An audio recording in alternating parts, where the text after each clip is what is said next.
देखिए छोटी वाली मछली है, हाथ हटो ना।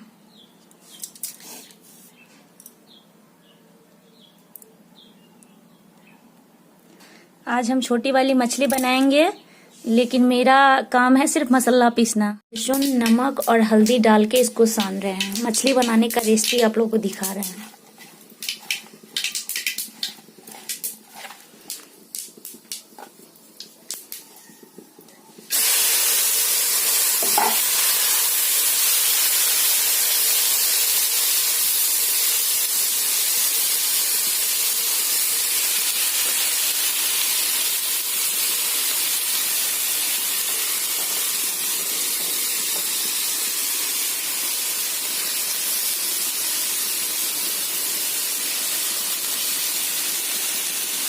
इधर मसाला भी तैयार है।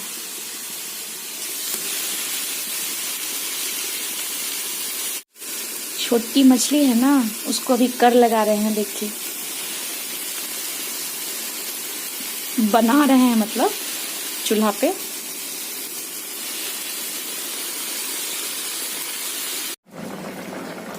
देखिए अब छोटकी मछली तैयार हो गया।